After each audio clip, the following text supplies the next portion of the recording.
Learning English. Imagine staring at a mountain of paperwork while the clock ticks down to a deadline. Oh man, the absolute worst feeling. Right.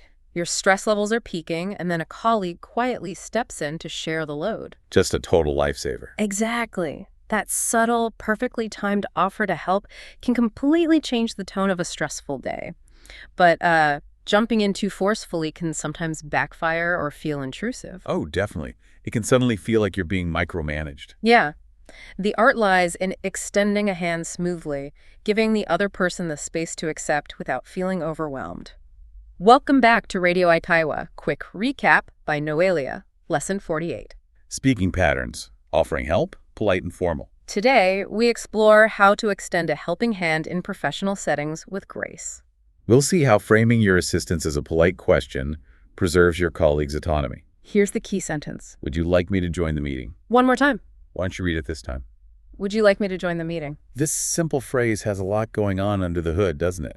Oh, absolutely. I mean, when we want to help, our natural instinct is usually to just use the word want. Right, like blurting out, do you want me to join? Exactly. But choosing would instead fundamentally shifts that dynamic. It really does. Yeah. Because would immediately softens the offer. Yeah, Right? it signals that you respect their intentions. You aren't forcing your presence onto them. Which is key. A more direct phrase can inadvertently feel commanding. Even if your intentions are purely to help, it's the difference between aggressively grabbing the steering wheel when someone is lost. Oh, I hate when people do that. Right. It's the difference between that and simply asking if they'd like you to take over the driving for a bit while they get their bearings. That is a great analogy. It creates a crucial psychological buffer, leaving them firmly in the driver's seat of the interaction. Here's the first phrase. I got an email that's missing some details. Would you like me to follow up? One more time. Go ahead and take this one too. I got an email that's missing some details. Would you like me to follow up? This approach is highly effective because you're stating the factual situation first, Right. Yeah, you put the objective context on the table before proposing your solution. which makes the transition from the problem to your offer incredibly smooth. But let me push back on that a bit, actually. Doesn't pointing out missing details still sound a little too blunt for a professional setting? I get why you'd say that. I just worry about sounding like I'm assigning blame. It's a common fear, for sure. But the word missing is actually the secret weapon here. Really? How so? It maintains this wonderfully neutral, objective tone. You aren't saying you messed up the email. Right, you're just observing that information is absent. Exactly. By taking the personal blame completely out of the equation, your offer to follow up feels like a collaborative team effort. Rather than a direct correction of their work. Here's another. Would it be helpful if I checked the details? Anyone can overlook something sometimes. One more time. You know the drill.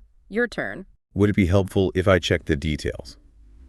Anyone can overlook something sometimes. This creates such an interesting dynamic compared to the previous phrase. It really does. Yeah. Taking the spotlight off the person and putting it back on the data. Exactly. And the mechanism at play here is fascinating. The secret ingredient is using the hypothetical past tense with the word checked. Oh, right. In English pragmatics, that past tense creates psychological distance. It makes the offer feel remarkably unobtrusive. Like you're just tossing an idea into the room for them to catch or let drop. Spot on. And adding anyone can overlook something sometimes normalizes the mistake entirely. It removes any potential embarrassment, giving them an easy out without making them feel incompetent. Absolutely. A perfect safety net. Here's today's scene. Two colleagues are reviewing some dense legal paperwork. Yeah, and one is visibly struggling to understand a complex termination clause. High-stakes stuff. Here they go. I heard the other party finally sent over the final draft of the agreement. Yeah, but I'm having a hard time pinning down what this termination clause actually means for us. Would you like me to review the contract? The terms seem a bit complicated. That would be great. Let's make sure we protect our intellectual property before we sign anything. This vivid use of pinning down really illustrates the struggle, doesn't it? It really does. You can almost see them wrestling with the legal jargon. Right, which sets up the perfect opportunity for an intervention. And then comes the lifeline. That soft, undemanding offer to review the contract is just perfect. It's a great professional intervention. By adding, the terms seem a bit complicated, the first colleague validates the difficulty without any judgment. Exactly. They aren't saying you don't get this, they're saying this is objectively hard. It balances genuine support while keeping the working relationship completely equitable. It really is a fantastic strategy. And for those looking to practice this, Noelia has prepared 20 practical phrases for this lesson. Yes. We highly recommend checking out the pattern practice and original dialogue sections. Mastering these phrases in realistic conversational flows before your next high-stakes project can make all the difference. Absolutely. So the link is in the description. Think about this the next time you see a coworker in the weeds. Offering help gracefully builds your reputation as a trusted leader. Very true. Until next time.